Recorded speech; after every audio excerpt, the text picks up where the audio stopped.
Vineet board clear है? Vineet board clear है? नहीं सर, बोर्ड दिखाई नहीं दे रहा सर, ब्लर है थोड़ा। बोर्ड दिखाई नहीं दे रहा? हाँ, ऐसे बीच बीच में काला काला हो जाता है। सेजल बोर्ड दिखाई दे रहा है? ध्रुव बोर्ड दिखाई दे रहा है? विनीत बेटा तुम्हारी इंटरनेट स्पीड गड़बड़ है कुछ। सर दिख रहा है। हाँ यार दिख तो रहा है, मैंने यहाँ पे चेक के लिए काउंटर पीसी भी लगा रखा है।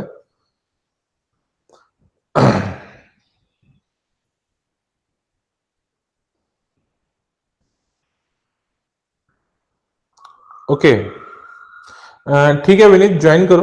इन वो मैं रिकॉर्ड करके यूट्यूब पे भी डाल दूंगा, वहां पे इशू नहीं आएगा क्लियरनेस का, तो डिवाइस कर सकते हो। आपकी इंटरनेट स्पीड शायद गांव में थोड़ा डाउन है। ठीक है ओके। कल हमने देखा था ऐसा सिचुएशन देखी थी कि मान लो कि ये एक जार है, ठीक है, जार है, वहां पे एक लिक्विड भरा हुआ है और इस साइड से आपने एक हाइपोथेटिकल सिलेंडर काट लिया था, तो ये पॉइंट मान लो ऊपर वाला पॉइंट 1 हो गया, नीचे वाला पॉइंट 2 हो गया, तो यहाँ पे प्रेशर P2 हो गया और ऊपर जो प्रेशर था P1 is equal to P not pressure होता था, तो ये डेप्थ मान लीजिए H हो गई, तो P2 और P1 में रिलेशन आया था, तो P2 equal to P1 plus rho GH, ठीक है, तो P1 क्या हो जाता था, P2 equal to P not plus rho GH, ठीक है, ये रिलेशन हमने पढ़ा था। कंडीशन क्या थी कि ये लिक्विड रुका हुआ है, तो सिंपल सी बात है कि अगर इस सिलेंडर को आपने एक ब्लॉक कंसीडर कर दिया तो ये रुका कब रहेगा, जब इस साइड से लगने वाला फोर्स और इस साइड से लगने वाला फोर्स और नेट फोर्स, तो यानी ऊपर से एक फोर्स लग रहा है मान लीजिए प्रेशर की वजह से, और वो कितना लग रहा है P1 इंटू ए, इसका वेट नीचे लग रहा है mg, और नीचे से ग्राउंड से लगने वाला फोर्स अगर ऊपर से लगने वाले फोर्स को बैलेंस कर रहा है तो ये स्टेबल रहेगा, ठीक है। तो वहां से जब हमने कैलकुलेशन निकाला था तो हमें आया था P2 equal to P not plus rho GH। फिर इसमें हमने मर्क्यूरी जब इंटर किया था एक टेस्ट ट्यूब में, उस वाले केस को हमने डिस्कस किया था, तो उसमें हमने क्या किया था, उसमें हमने क्या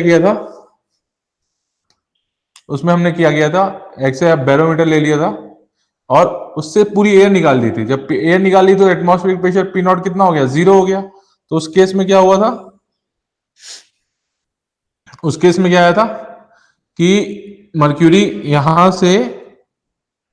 यहां से इंटर होके इस पॉइंट पे कहीं इस पॉइंट तक भर जाती थी, ठीक है।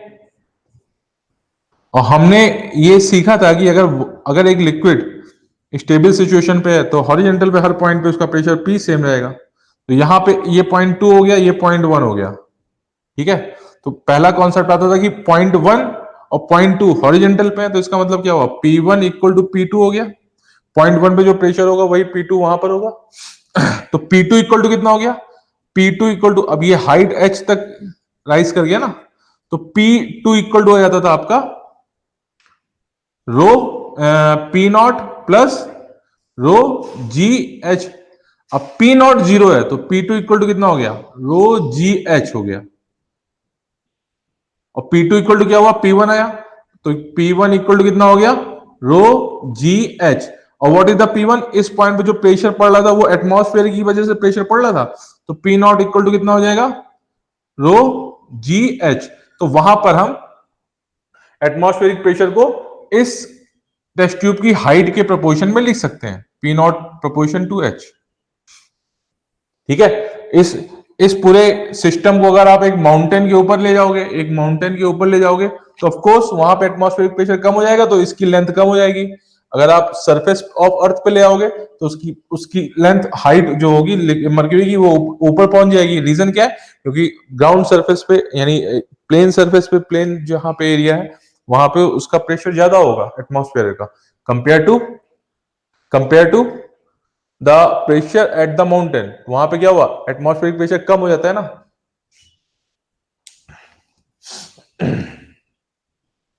ओके अब इसी केस को थोड़ा सा डिस्कस करते हैं बेटा, एक एक्सीलरेटिंग केस में। ठीक है, तो एक ये मैं मान लेता हूं कि ये एक लिफ्ट के अंदर रखा हुआ है ये जार। ठीक है, यहां पर pressure atmospheric pressure P not और इसकी डेप्थ एच में, यहां पे प्रेशर P2 आ गया। तो what is the P2? P2 equal to P not plus rho ji H. ठीक है, तो अगर इस पॉइंट को, ये लिफ्ट अगर ऐसे रखी हुई है, लिफ्ट के अंदर ये जार रखा हुआ है, ठीक है, अभी ये लिफ्ट ए एक्सीलरेशन से ऊपर जाने लगी, तो इस पॉइंट पे जो एक्सीलरेशन क्या होगा, वो केवल जी नहीं रह जाएगा, जी प्लस ए रह जाएगा, हो जाएगा जी प्लस ए हो जाएगा। तो उस केस में P2 इक्वल टू कितना हो जाएगा? पी नॉट, एटमॉस्फेरिक प्रेशर तो मूविंग लिफ्ट में भी होगा, P not plus rho G, G की जगह आ जाएगा G plus A into H.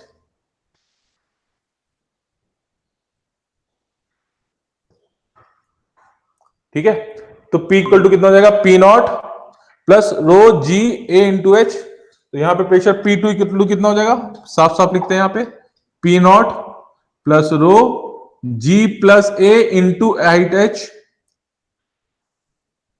ठीक है, अगर ये एक्सीलरेशन ए से नीचे आ रहा होगा तो यहां पे जो नेट एक्सीलरेशन क्या हो जाएगा? वहां पे नेट एक्सीलरेशन हो जाएगा जी माइनस ए।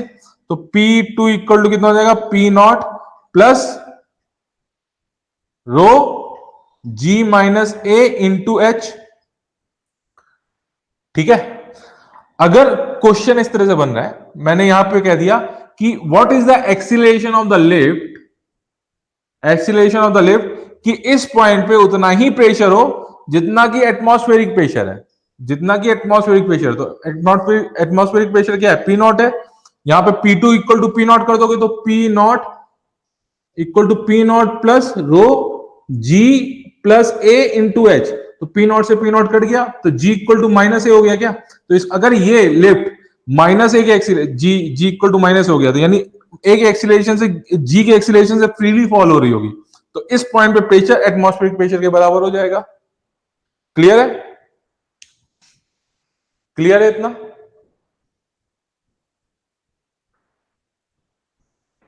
ओके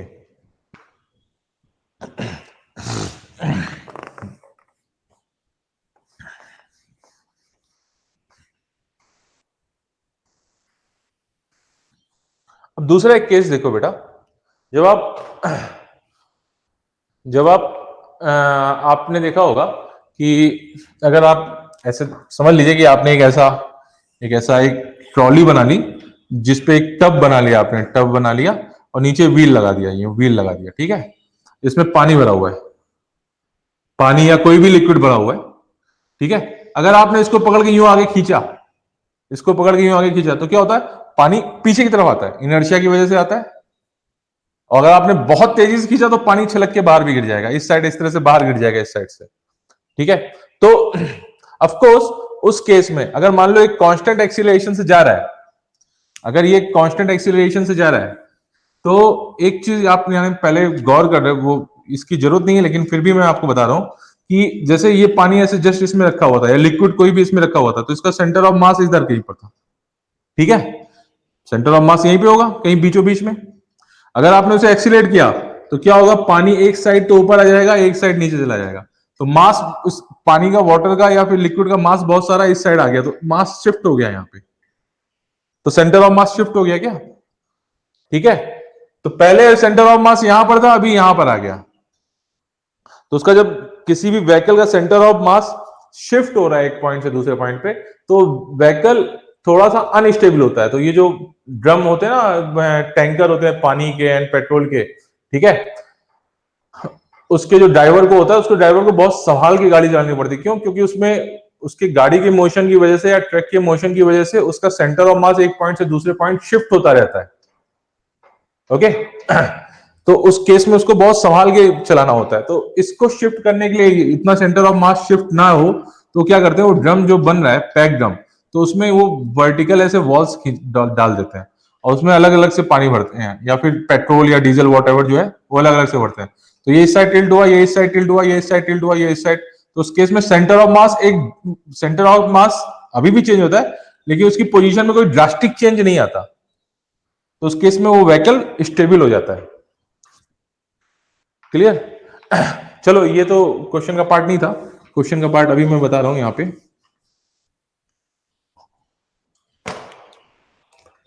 एक व्हीकल है, व्हीकल में लिक्विड था और लिक्विड जा रहा है, लिक्विड एक एक्सीलरेशन जा रहा है। तो अभी इस तरह से हो गया, वो टिल्टेड हो जाएगा ना, ये टिल्टेड हो जाएगा। तो हॉरिजॉन्टल से उसने कितना एंगल बना लिया, थीटा एंगल बना लिया। ठीक है, तो अगर उस व्हीकल में एक एक्सीलरेशन ए नॉट है, तो तुमसे पूछ रहा है कि what is the angle made by the surface of the liquid from the horizontal.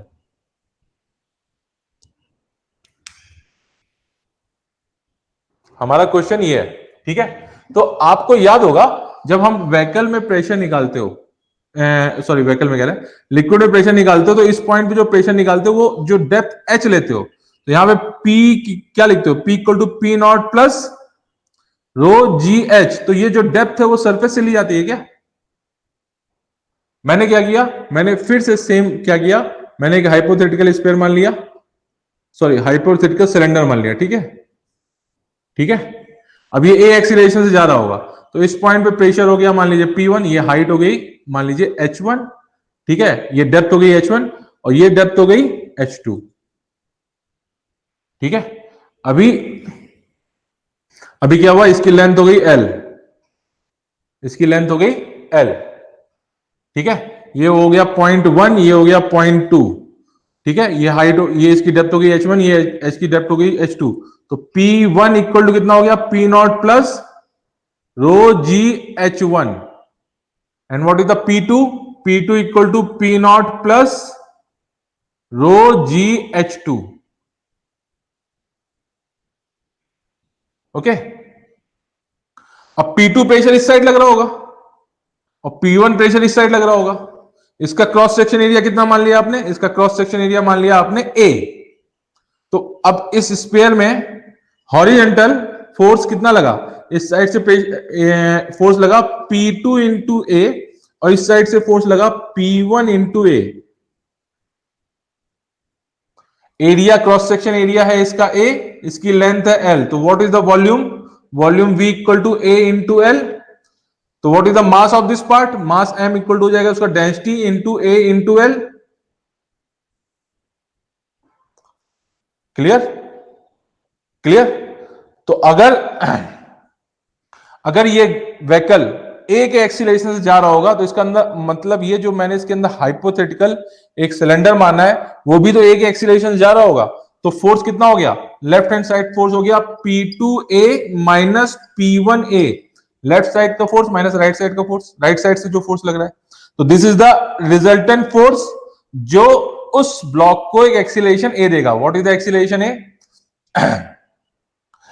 जो उसके मास को, मास क्या हुआ, रो into A into L, row into A into L, ये उसका मास हो गया, कोई एक्सीलरेशन ए देगा।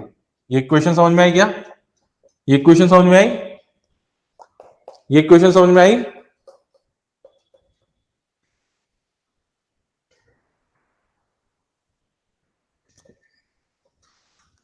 ओके ध्रुव, सुनो, मैंने क्या किया कि मेरे को इस पॉइंट पे प्रेशर निकालना है, तो इस पॉइंट पे प्रेशर P1 हो गया ना, तो P1 equal to P not plus rho G H1। तो यहां जो ये जो डेप्थ ले रखी वो H1 है ना, इस पॉइंट पे प्रेशर क्या है, इस पॉइंट पे P2 equal to P not plus rho G H2। तो यहां पर जो प्रेशर आया, तो आपने लिक्विड में मैंने बताया था कि लिक्विड के किसी भी पॉइंट से जो प्रेशर लगता है वो चारों तरफ से इक्वल प्रेशर लग रहा होता है।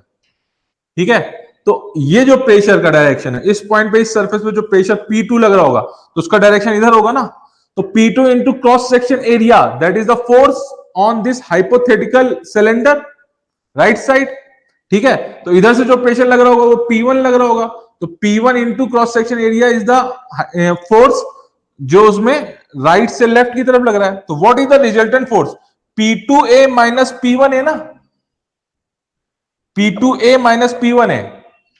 और ये इस हाइपोथेटिकल सिलेंडर को एक जो हमने अपनी तरफ से माना है सिलेंडर, उस सिलेंडर को एक एक्सीलरेशन ए से आगे ले जा रहा होगा। तो मुझे इस सिलेंडर का मास चाहिए ना, तो what is the mass? Mass is the volume into density. तो what is the volume? V into A. V into A is the volume. तो मास कितना हो जाएगा? मास हो जाएगा V into A, sorry V कह रहा हूं, A into L is the volume, A into L into density, that is the mass. उस मास को एक एक्सीलरेशन ए दे रहा है। अभी क्लियर क्या? This is the force, resultant force on this hypothetical cylinder, जो उसको एक एक्सीलरेशन ए से आगे ले जा रहा है। अभी ध्रुव क्लियर क्या? हाँ सर, ओके ओके। अब मुझे इस इक्वेशन का यूज है, तो मैं रेस्ट ऑफ चीज को रब कर दे रहा हूं।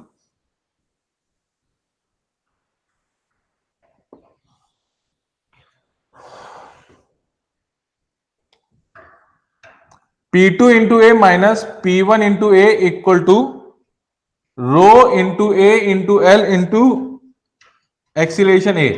तो ए कॉमन ले लिया, तो P2 minus P1, P2 minus P1 equal to कितना हो जाएगा? Rho L A acceleration A. What is the P2? P2 equal to P not plus rho ji H two. P2 equal to P not plus rho ji H two minus P not plus rho G, minus minus हो गया, G H one equal to rho into L into acceleration A. ठीक है, P naught से P naught cut गया, यहां पे कितना हुआ? Rho ji H two minus H one equal to rho L A, rho से रो कट गया, H two minus H one by L equal to H two minus H one by L equal to A by G. ये आया क्या? तो what is the H2? This is the H2, this is the H1। तो what is the H2 minus H1? तो ये this length is the H2 minus H1। ठीक है, and by L, तो ये थीटा हो गया, तो टेन थीटा इक्वल टू कितना हो गया? टेन थीटा इक्वल टू कितना हो गया? H2 minus H1 by L. तो यहां से ये क्या वैल्यू आ गई? टेन थीटा की वैल्यू आ गई क्या? Tan theta equal to what? Tan theta equal to H2 minus H1 by L and that is equal to A by G. तो अगर हम एक वेसल को एक एक्सीलरेशन ए से आगे ले जा रहे हैं, तो उसका सरफेस हॉरिजॉन्टल से जो एंगल थीटा बनाएगा वो टेन थीटा इक्वल टू कितना हो जाएगा? टेन थीटा इक्वल टू हो जाएगा A बाई जी। क्लियर है क्या? क्लियर है?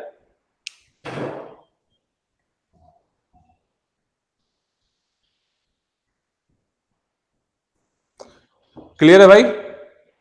ओके ओके, क्लियर है सबको? Sejal Hrithik, okay. With register,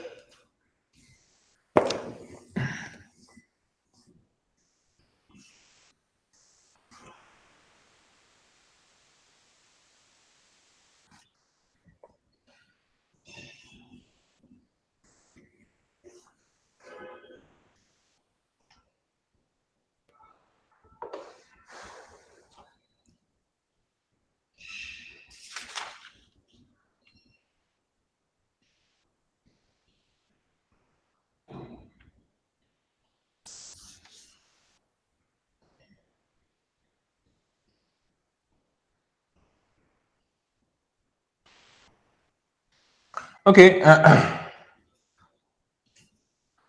अगर एक ट्यूब है, यहां पे बेटा देखिए जरा, अगर एक ट्यूब है, ये मैं ट्यूब को इस तरह से लेता हूं, इस तरीके से, ये एक ट्यूब है, ठीक है, ये एक ट्यूब है, ये एक ट्यूब है,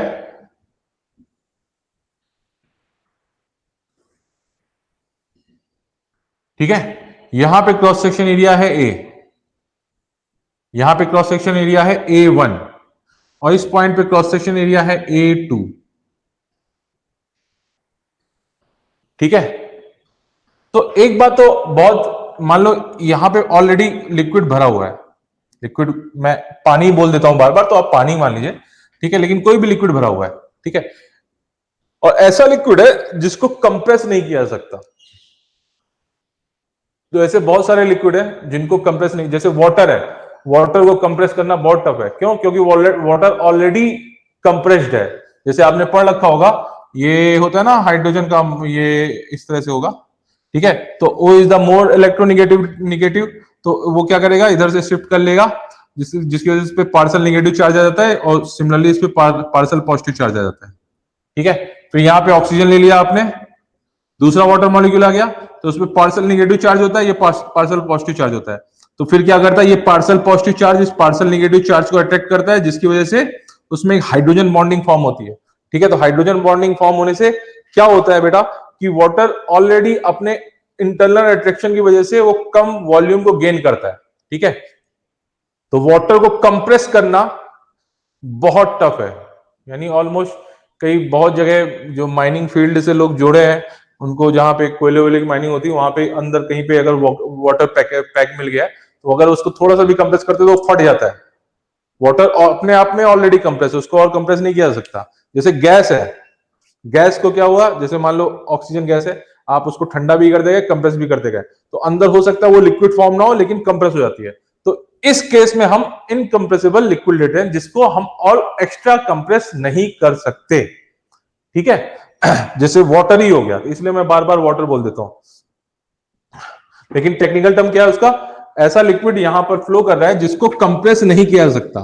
तो अब क्या है कि जितना वॉल्यूम ऑफ वाटर इस साइड से एंटर होगा, उतना वॉल्यूम ऑफ वाटर उस साइड से निकल जाएगा, ठीक है। जितना वॉल्यूम ऑफ वाटर इस साइड से एंटर होगा, उतना ही water of molecule, water of amount इस साइड से निकल आएगा। तो यहां पे क्या करोगे, यहां पे कंजर्वेशन ऑफ वॉल्यूम लगाओगे ना, ठीक है। मैं मान रहा हूं कि यहां पे V1 स्पीड से लिक्विड अंदर जा रहा है, और इधर से V2 स्पीड से निकल रहा है, V2 स्पीड से निकल रहा है, ठीक है। तो V1 क्या हुआ, V1 इक्वल टू कितना हो गया, V1 हो गया L1 डिस्टेंस उसने एक टाइम T में कवर की होगी। What is the speed, speed is the distance upon time. तो यहां पे अंदर, इसके अंदर वो L1 टाइम पर एक इंटरवल में L1 डिस्टेंस अंदर इंटर किया कर गया होगा। तो what is the volume, volume is the L1 into उस पॉइंट का cross section area A1 by T, ठीक है। तो ये क्या हो रहा है, ये पर यूनिट टाइम में इतना वॉल्यूम इस साइड से एंटर किया, ठीक है। इस साइड से पर यूनिट टाइम में कितना वॉल्यूम निकल गया बाहर से, तो that is the A2 into L2 by time T, ठीक है। तो A2 इंटू L2 वॉल्यूम यहां से एक यूनिट टाइम में निकल गया, ठीक है। तो अगर अंदर का वाटर फिर से मैंने बोल दिया, अंदर का लिक्विड इनकंप्रेसिबल है, तो जितना वॉल्यूम इस साइड से एंटर करेगा, उतना ही वॉल्यूम उस साइड से निकल जाएगा। तो आप क्या करोगे, L1 A1 by L1 time T1 equal to A2 L2 by T2। क्यों, जितना वॉल्यूम इधर से एंटर किया, उतना ही वॉल्यूम उधर से निकल आएगा। तो that is called principle of continuity, equation of continuity, sorry equation of continuity. तो यहां से कितना हो जाएगा, A1 L1 बाई T कितना हो गया, V1 equal to A2 into V2, ठीक है। तो किसी भी पाइप में अगर अंदर जो लिक्विड है इनकंप्रेसिबल है, तो उस केस में क्या हो जाएगा, A1 V1 equal to A2 V2।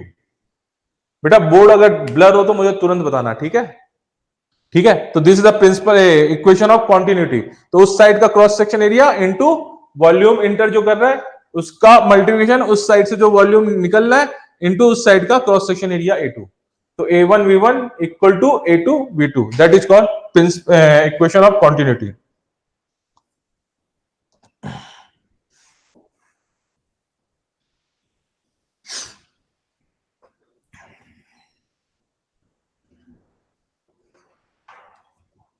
Okay, third आता है इसमें बर्नौलीज थ्योरम। तो बर्नौलीज थ्योरम का हम डेरिवेटिव नहीं कर रहे हैं, उसका डायरेक्ट हम इक्वेशन लिख रहे हैं, उसका डेरिवेटिव बाद में करेंगे, बहुत बड़ा डेरिवेटिव है वो वो स्कूल लेवल पे पूछा जाएगा, लेकिन कर लेंगे, ठीक है। तो अभी देखो बेटा, बर्नौलीज प्रिंसिपल क्या कहता है। सबसे पहली बात तो बर्नौलीज प्रिंसिपल आपको बताता है कंजर्वेशन ऑफ एनर्जी के बारे में, ठीक है। तो जैसे एक पाइप है, ये एक पाइप है, ठीक है, ठीक है, यहां पे क्रॉस सेक्शन एरिया है A1, इस पॉइंट पे क्रॉस सेक्शन एरिया है A2, ठीक है। यहां से जो स्पीड जा रही है दैट इज द V1, इस साइड से जो स्पीड से पानी निकल रहा है दैट इज द V2, ठीक है। इस पॉइंट की ग्राउंड से हाइट है, इस पॉइंट से ग्राउंड से हाइट है H1, इस पॉइंट से ग्राउंड की हाइट है H2। तो कंजर्वेशन ऑफ एनर्जी से ये आती है इक्वेशन कि इस पॉइंट पे अगर प्रेशर है P1, लिक्विड के अंदर है ना ये, तो हो सकता है यहां पे कुछ प्रेशर P1 हो, और इस पॉइंट पे जो लिक्विड निकल रहा है वहां पे जो प्रेशर है P2 प्रेशर से निकल रहा है। तो बर्नौलीज थ्योरम ये कहती है कि किसी भी पॉइंट पे उस पॉइंट का pressure plus half rho V square plus उसकी ग्रेविटेशन पोटेंशियल एनर्जी रो GH, ये कांस्टेंट क्या होती है, ये कंजर्वेशन ऑफ एनर्जी से आता है बेटा। ये उस पे किसी भी पॉइंट पे उस पॉइंट का प्रेशर प्लस उस पॉइंट का half rho V square plus उस पॉइंट का रो GH, अगर आप इसमें A का मल्टीप्लाई कर दे हर जगह पे, ठीक है, तो यहां पे आ जाएगा A इंटू एल का मल्टीप्लाई करते तो ये एनर्जी में आ जाएगी, सारी जो इसके यूनिट्स एनर्जी में कन्वर्ट हो जाएंगे। सॉरी, वॉल्यूम का मल्टीप्लाई कर दें यहां पर, तो अगर वॉल्यूम का मल्टीप्लाई कर दें तो ये डायमेंशन, इसकी तीनों की डायमेंशन एनर्जी की डायमेंशन आएंगे। तो ये इक्वेशन कहां से आती है, ये आती है कंजर्वेशन ऑफ एनर्जी से, ठीक है। तो आपको ये याद रखना है। तो बर्नौलीज थ्योरम के अकॉर्डिंग क्या हो गया, इस पॉइंट पे जो प्रेशर हो गया वो हो गया P1 प्लस हाफ रो, अब लिक्विड तो अंदर एक ही है ना, तो इधर से जो लिक्विड इंटर कर रहा होगा उधर से वही लिक्विड बाहर भी निकल रहा होगा, half rho G, half rho V square V1 square plus rho GH1 equal to किसके बराबर हो जाएगा, P2 प्लस इस पॉइंट पे pressure P2 plus half rho V2 square plus rho GH2।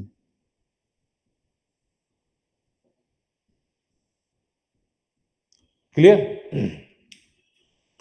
Clear clear. तो बर्नौलीज थ्योरम में कहती है आपको कि किसी भी पॉइंट पे उसका pressure plus half rho V1 square plus half rho V square plus rho GH, जो कि एनर्जी कंजर्वेशन से आता है, उसका जो सम होगा, तीनों का सम होगा, वो कांस्टेंट होगा। ओके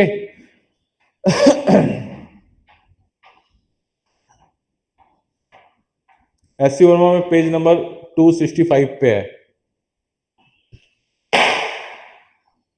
सॉरी, नोट कर लीजिए इसको।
ओके हो गया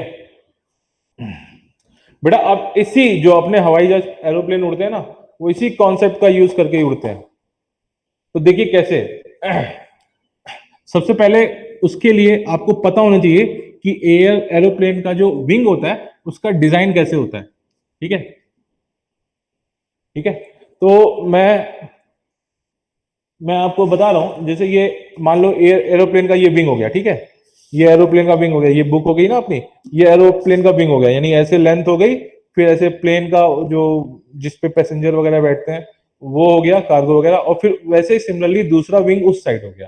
ठीक है, तो मैं क्या कर रहा हूं, मैं उस विंग को ऐसे क्रॉस सेक्शन से काट देता हूं, ऐसे क्रॉस सेक्शन से काट देता हूं, तो मुझे क्रॉस सेक्शन एरिया जो जिस तरह का दिखेगा वो इस तरह दिखेगा।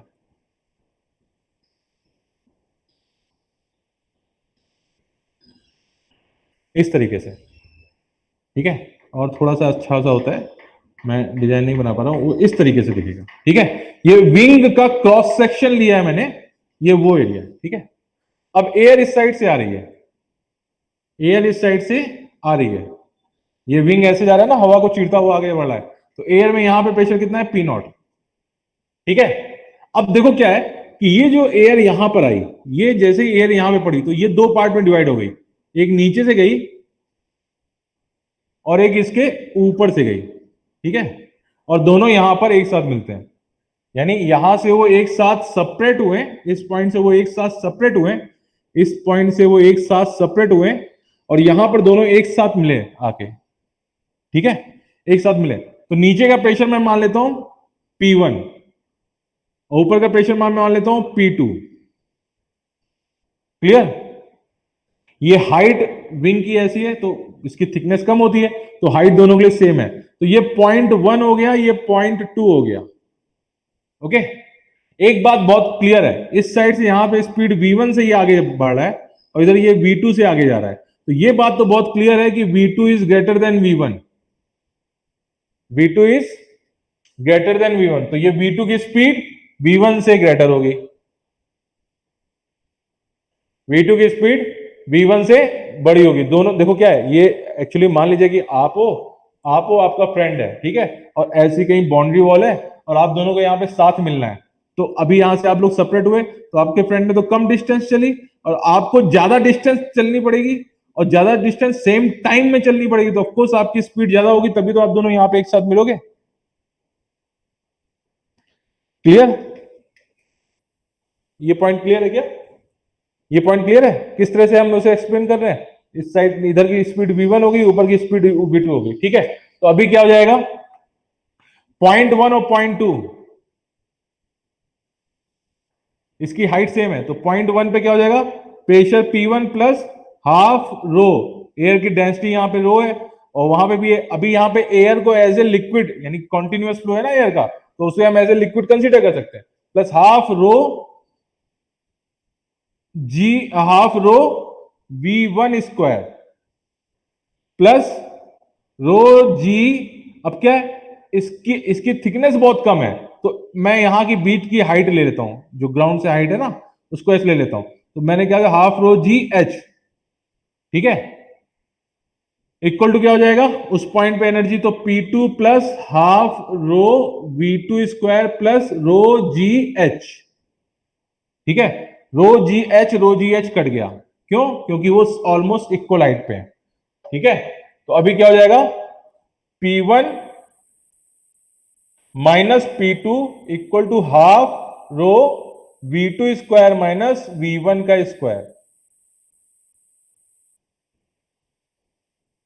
अब V2 ज्यादा था, V2 ज्यादा था और V1 कम था। ठीक है, तो V2 का स्क्वायर और ज्यादा होगा, V1 का स्क्वायर और थोड़ा सा V2 के स्क्वायर कंपेयर में कम होगा, तो ऑफ कोर्स ये वैल्यू पॉजिटिव आएगी। क्या ये वैल्यू पॉजिटिव आएगी? ठीक है, तो P1 माइनस P2, तो नीचे का प्रेशर ज्यादा होगा कंपेयर टू ऊपर के प्रेशर से, और अब उसी प्रेशर में जब आपने विंग के क्रॉस सेक्शन का मल्टीप्लाई कर दिया तो अपलिफ्ट फोर्स मिल जाएगा, तो यही प्रेशर डिफरेंस उस प्लेन को हवा में रखता है। कहां से आया है, बर्नौलीज थ्योरम से आया ना, ये जो कंक्लूजन आया, तो यही जो प्रेशर डिफरेंस है उस प्लेन को हवा में रखता है। क्लियर हुआ क्या? प्रेशर डिफरेंस आ गया, तो जब आप उसके क्रॉस सेक्शन एरिया से मल्टीप्लाई कर दोगे तो that is the force upward, तो वही फोर्स तो उसको ऊपर रखेगा। क्लियर हुआ क्या बेटा? ओके, चलो आगे बढ़ते हैं।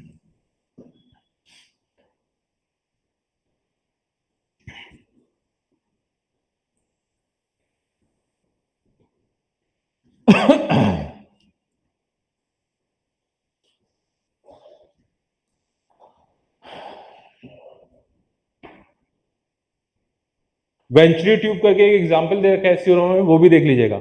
उसमें वो जो वाटर का लेवल बीच में डाउन हो रहा है ना, वो इसलिए डाउन हो रहा है क्योंकि वहां पे स्पीड ज्यादा होगी, रो जीएच की वैल्यू दोनों तरफ से कट जाएगी। वेंचुरीमीटर में देख रहे हो क्या, पेज नंबर 266 ओपन कर रहे हो क्या SC Verma, page number 266।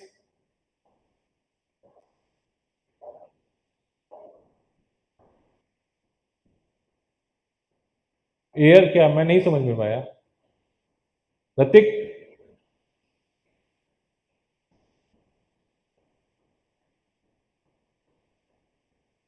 Okay venturimeter वाला एग्जांपल देख लेगा, वो भी बर्नौली थ्योरम का यूज है, ठीक है।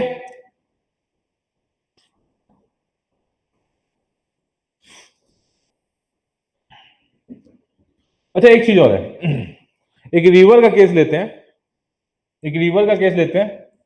जैसे पानी है, रिवर ऊपर से हमें प्लेन सरफेस से दिख रही होगी, लेकिन उसकी हर जगह डेप्थ अलग अलग होती है, ठीक है, हर जगह उसकी डेप्थ अलग अलग होती है। अब पानी ऊपर से फ्लो कर रहा है, वो तो एक ही सरफेस में फ्लो कर रहा होगा ना। तो यहां पे क्या हो रहा है, यहां पे एक सिचुएशन आ रही है कॉन्टिन्यूअस फ्लो की, ठीक है। तो एक बात बहुत क्लियर है, अगर ये रिवर का एक क्रॉस सेक्शन, ये क्या, ये मैंने क्या ड्रॉ किया, ये मैंने रिवर बेड ड्रॉ किया है। रिवर के अंदर का जो कर्व होगा ना, कहीं पर वो गहरी होगी, कहीं पर वो कम गहरी होगी, कहीं पे थोड़ी गहरी होगी, कहीं पे वो बहुत गहरी होगी, ठीक है, ठीक है। तो अगर यहां से एक वॉल्यूम निकल रहा है, वॉल्यूम निकल रहा है v स्पीड से निकल रहा है, और वो क्रॉस सेक्शन एरिया a1 हो गया, तो यहां स्पीड a1 v1 हो गई, और इस पॉइंट से जो स्पीड निकल रही है वो कितनी हो जाएगी v2, और उसका क्रॉस सेक्शन एरिया हो जाएगा a2। तो a1 v1 equal to a2 v2, a1 v1 equal to a2 v2, a1 v1 equal to a2 v2। तो यहां से जो v2 आएगा, v2 इक्वल टू कितना हो जाएगा a1 by a2 into v1। तो of course a1 is greater than a2, साफ साफ दिख रहा है वो। तो a1 by a2 is greater than 1। तो जहां पे गहराई कम होगी पानी की, वहां पे पानी बहुत तेज फ्लो होता हुआ दिखेगा, ठीक है। और जहां पे गहराई ज्यादा होगी, पानी की डेप्थ ज्यादा होगी, वहां पे पानी आपको बहुत ही स्थिर दिखेगा, ठीक है। तो इन केस कभी भी अब आप फ्यूचर में नदी क्रॉस कर रहे हैं, मान लीजिए पुल वुल नहीं है, आप ऐसी जगह से नदी क्रॉस कर रहे हो, तो याद रखिएगा कि जहां पे पानी बहुत स्लो फ्लो कर रहा है रिवर में, ठीक है, या फिर बहुत धीरे फ्लो कर रहा है, ठीक है, या फिर आपको रुका हुआ दिख रहा है, इसका मतलब वहां डेप्थ ज्यादा है। जहां पे पानी बहुत तेज फ्लो कर रहा है, इसका मतलब वहां पे डेप्थ कम हो सकती है, रिलेटिवली कम हो सकती है। अब ये भी हो तो हो सकता है ये भी, ये वाला पार्ट भी 10 फीट का गहरा हो, तो 10 फीट तो बहुत हो गया इंसान के लिए, ठीक है। तो इन केस यानी कंपेरेटिवली यहां पे कम गहरा होगा पानी, ठीक है, बिल्कुल गहरा नहीं होगा, मतलब पता चला कूद पड़े हो, फिर अगले दिन आके हमसे लड़ रहे हो कि सर वहां पे तो आपने बोला था कि काम पानी कम गहरा होगा, अगर अगले दिन आए तब।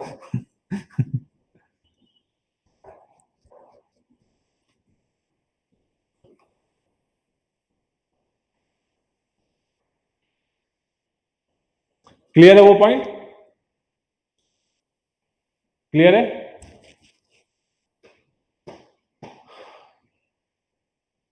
ओके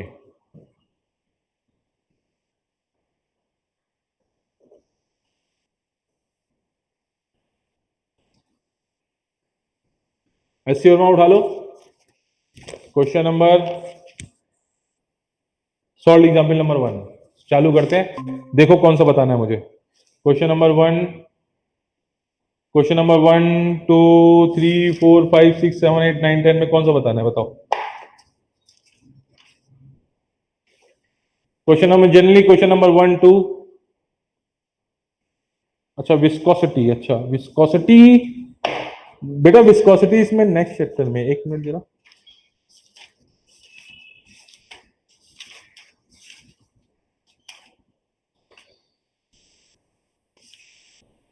ओके एससीवी में विस्कोसिटी वाला चैप्टर नहीं है क्या, एक minute,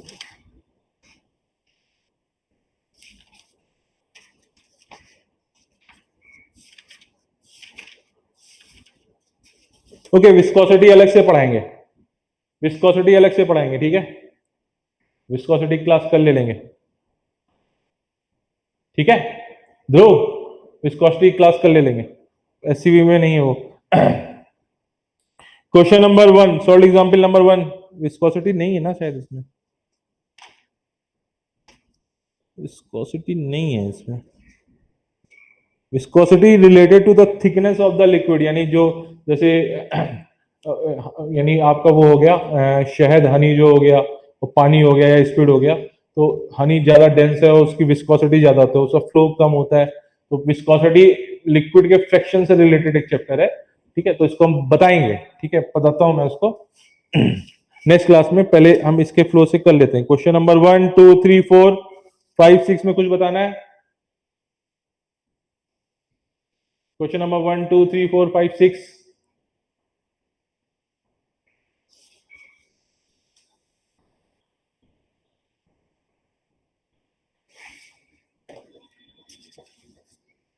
Question number 3. The liquid shown in the figure in the two arms are mercury. Specific gravity is this, and water. If the difference in the height of the mercury column is 2 centimeter, find the height h of the water.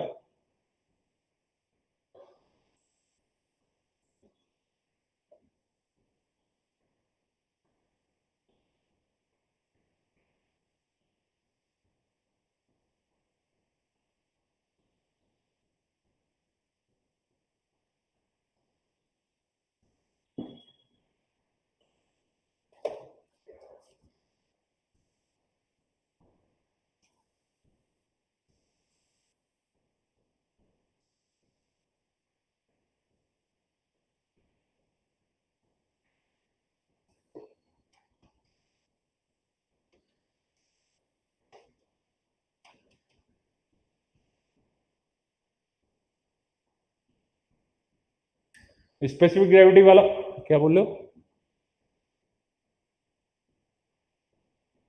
हाँ बेटा है, यानी वो इसी part इसी का ही है, लेकिन बोर्ड की बुक अभी मेरे पास है नहीं। आप पीडीएफ भेज देना एक बार, ठीक है ध्रुव, वो पीडीएफ मेरे को भेज देना, हो जाएगा, कल हो जाएगा, कोई बड़ा इशू नहीं है। सिंपल है विस्कोसिटी, ऐसा कुछ टफ नहीं है। एयर विस्कोसिटी और वाटर विस्कोसिटी वाला कॉमन टॉपिक है, कॉन्सेप्ट सेम ही है उसके, बहुत टफ नहीं है उसके।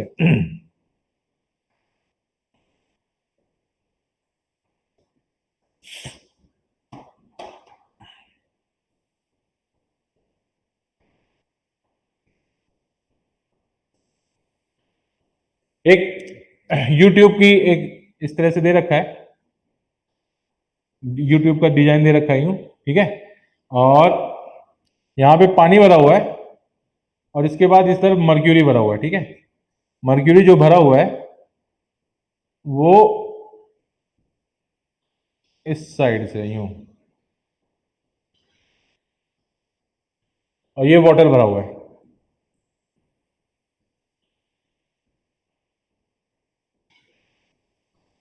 The liquid shown in the figure in the two arms are mercury, specific gravity mercury की दे रखी है 13.6, ठीक है, एंड वाटर की जो स्पेसिफिक ग्रेविटी होती है वो 1 होती है। Specific gravity is the ratio of the density of the substance by density of the water, ठीक है। ये रखा है उसने 0.2 सेंटीमीटर, 0.2 सेंटीमीटर, और ये हाइट उसने दे रखी है, ये हाइट उसने दे रखी है, ये निकालना है, फाइंड द हाइट, तो ये h दे रखा है, ठीक है। अब यहां से देखिए सेम लिक्विड में सेम पॉइंट पे प्रेशर सेम होगा, ठीक है। अगर ये लिक्विड स्टील है तो एक हॉरिजॉन्टल पॉइंट पे हर जगह पे प्रेशर सेम होगा, तो इस पॉइंट पे प्रेशर क्या हो गया, ये पॉइंट हो गया ए, ये पॉइंट हो गया बी, तो इसका मतलब हो गया P A equal to P B. तो what is the P A equal to P naught, यहां पे एटमॉस्फेरिक प्रेशर हो गया P not plus rho ji H. What is the rho? Rho is the density of the water and वो हो गया 1000 kg पर metre cube, और specific gravity दे रखी है कितनी, मर्क्यूरी की दे रखी है 13.6, ठीक है, 13.6। तो density of mercury Hg by density of the water, तो डेंसिटी ऑफ द वाटर कितना दे रखा है, 1000 दे रखा है, तो यहां से 1000 से मल्टीप्लाई कर दोगे तो that is the density of the mercury H G, तो ये कितना हो जाएगा 136,000, that is the density of the mercury. तो इस पॉइंट पे अगर आपने P2 लगा दिया तो P2 इक्वल टू कितना हो जाएगा P नॉट प्लस रो, रो कितना हो गया उसका 136,000 इंटू जी इंटू एच, एच कितना हो गया 0.2। तो P1 इक्वल टू, अब हॉरिजेंटल पे किसी भी पॉइंट पे, एक स्टेबल लिक्विड में, रुके हुए लिक्विड में किसी भी पॉइंट पर आपका प्रेशर P सेम होगा, तो PA इक्वल टू PB कर दिया। रुका हुआ लिक्विड होना चाहिए, अगर ये कांस्टेंट स्पीड से भी जा रहा है तब भी इस पॉइंट पे आपका इस पॉइंट पे प्रेशर सेम होगा, अगर वो रुका हुआ है तब भी सेम होगा, एक्सीलरेट कर रहा है तब सेम नहीं होगा हॉरिजॉन्टल के किसी भी पॉइंट पे। ठीक है, तो अभी क्या करोगे, इसको उठा के यहां पे रख दिया, तो रो जी एच इक्वल टू हो जाएगा 136,000 इंटू जी इंटू 0.2, तो एच आ गया यहां से, रो कितना आ रहा है वाटर का 1000 होता है 10,000 1000 होता है, ठीक है।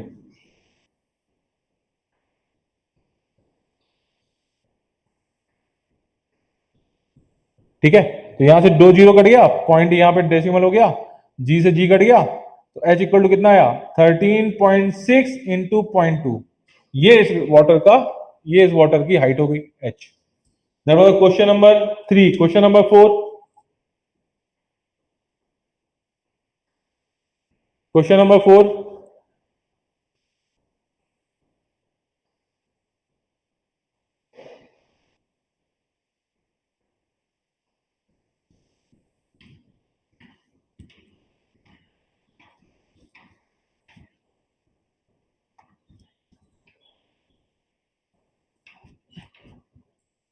क्वेश्चन नंबर 4, क्वेश्चन नंबर 4 है, ए cylindrical vessel containing a liquid and closed by the smooth piston of mass m as shown in the figure.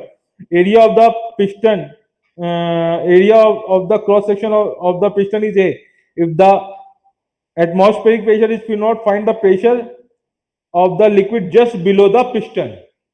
Okay, तो बेटा ये केस है, यानी एक पिस्टन यहाँ पे लगा रखा है, उसका मास दे रखा है पिस्टन का, मेटेलिक है पिस्टन, उसका मास दे रखा है पिस्टन का m, उसका मास कितना दे रखा है m, तो what is the weight mg, इधर से प्रेशर P नॉट आ गया, तो पिस्टन पे ऊपर से कितना फोर्स लग रहा है, atmospheric pressure P naught into A, उसका क्रॉस सेक्शन एरिया ए, तो ये फोर्स एटमॉस्फेयर ऊपर से लगा रहा है, भाई एटमॉस्फेयर का प्रेशर है ना नीचे की तरफ, तो अभी क्या हुआ, वहां पे जो फोर्स लग रहा होगा एटमॉस्फेयर का नीचे की तरफ लग रहा होगा, that is the P naught into A. अब mg भी लग रहा है, तो नेट फोर्स नीचे की तरफ, अब यहां से लिक्विड ने जो फोर्स ऊपर लगा रखा होगा इस पिस्टन को रोकने के लिए, उसने P2 प्रेशर लगा रखा होगा, तो P2 इंटू क्रॉस सेक्शन, अब वो P2 प्रेशर कितने पे लगा हुआ, वो पिस्टन के क्रॉस सेक्शन पे तो लगा हुआ है, तो ऊपर की तरफ जो प्रेशर लग गया वो हो गया P2, तो फोर्स कितना हो गया P2 इंटू ए, वो किसके इक्वल हो जाएगा, वो इक्वल हो जाएगा P1 into A plus mg। तो what is the P2, P2 equal to P1, what is the P1, P1 is the P not plus mg by A, तो नीचे जो प्रेशर होगा वो हो जाएगा P2 equal to P not plus rho ji h. Okay, अच्छा सुनो, यहां पे अगर मैं ये बोलता कि इसकी हाइट, इसकी डेप्थ h में यहां पे प्रेशर, एक्चुअली में उस केस में एटमॉस्फेरिक प्रेशर क्या लग रहा था, उस केस में एटमॉस्फेरिक प्रेशर लग रहा था P नॉट, और पिस्टन का वेट भी तो नीचे प्रेशर लगा रहा था, that is the mg by A, mg is the force downward by A, तो ये नेट फोर्स नीचे लग रहा है, और उसके बाद लिक्विड में भी तो डेप्थ गया, तो लिक्विड का डेंसिटी रो हो गई, तो यहां पे P2 इक्वल टू कितना हो जाएगा P not plus rho ji,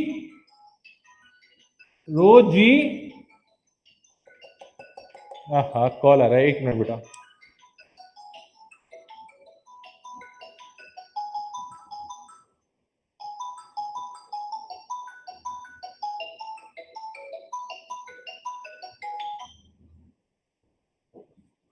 P2 equal to P not plus rho ji H, P2 equal to P not plus rho ji H.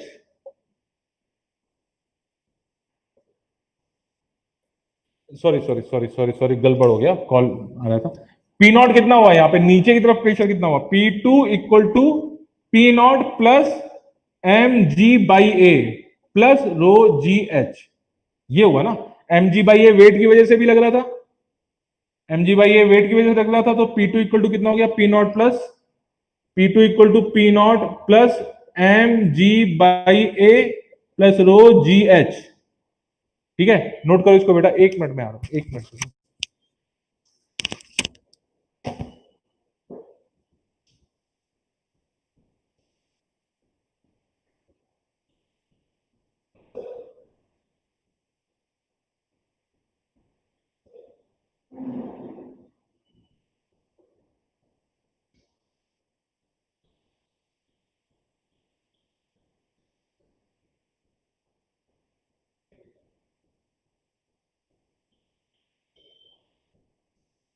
Sir syllabus बाकी है।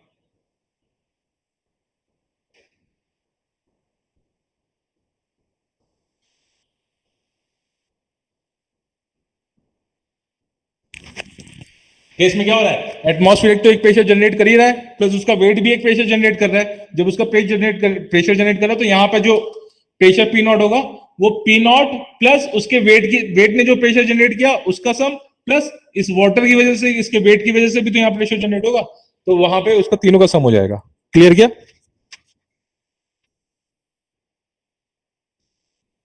क्लियर है Dhruv? Okay okay okay okay, चलो आगे बढ़ते हैं।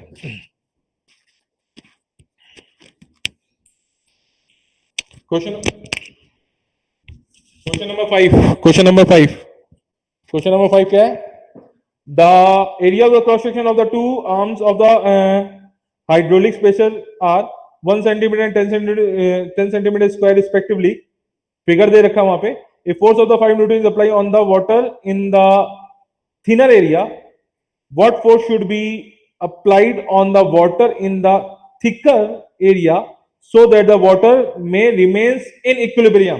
देखो बेटा, बार बार वो इस लाइन को कह रहा है, वाटर रिमेन्स इन इक्विलिब्रियम। अगर वाटर इक्विलिब्रियम में है तो इसका मतलब आप प्रेशर उस पॉइंट पे दोनों हॉरिजॉन्टल के किसी भी पॉइंट पे प्रेशर सेम कर सकते हैं। ये कॉन्सेप्ट मैं आपके दिमाग में डाल देना चाहता हूं भैया।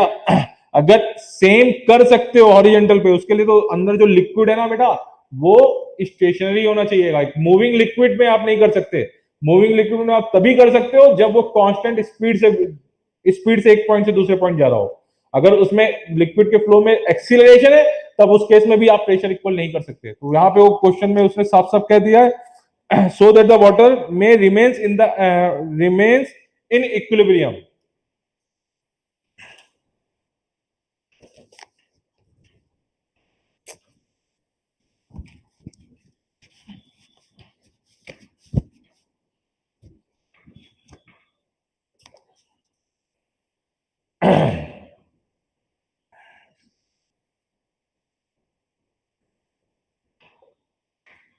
यहां का क्रॉस सेक्शन एरिया दे रखा है, यहां का क्रॉस सेक्शन एरिया दे रखा है। ठीक है, यहां से उसने कितना लगाया, 5 न्यूटन का, 5 न्यूटन का फोर्स लगाया है।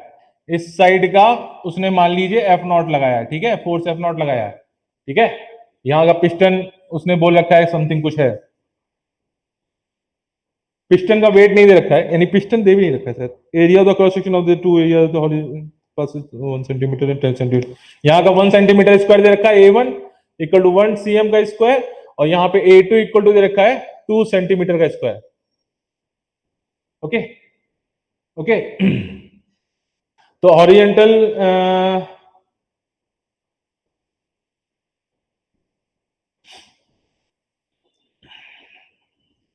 ठीक है,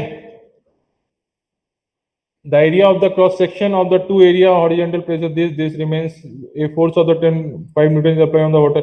तो बेटा उसमें हाइट थोड़ा सा डिफरेंस दिखाया है, लेकिन एक्चुअली में दोनों पॉइंट पे हाइट आपका सेम रहेगा। ठीक है, उसमें फिगर में उन्होंने ऐसे मिसप्रिंट कर दिया, लेकिन ये हाइट h और यहाँ पे हाइट h सेम रहेगी। ठीक है, तो यहाँ पे जो प्रेशर हो गया P1 that is the 5 by cross section area 1 centimetre square. ठीक है, और यहां पे प्रेशर कितना हो जाएगा, प्रेशर P2 इक्वल टू कितना हो जाएगा, फोर्स जो लगा रखा है ऊपर से बाई 10 सेंटीमीटर स्क्वायर। ठीक है, तो यहाँ पे इस पॉइंट पे प्रेशर P सेम रहेगा, तो P equal to P1 plus rho ji H, ये हाइट h है और यहाँ पर ये हाइट भी h है। इस पॉइंट पे प्रेशर कितना हो जाएगा, P2 इक्वल टू ये पॉइंट A हो गया, तो PA equal to P1 plus rho ji H. इस पॉइंट पे ये पॉइंट हो गया B, तो ये हो गया PB equal to P2 plus rho ji H. What is the P2? F not by 10 centimetre. ठीक है, ठीक है। अब ये पॉइंट और ये पॉइंट दोनों हॉरिजेंटल में है, तो इसमें क्या हो जाएगा, PA इक्वल टू PB हो जाएगा।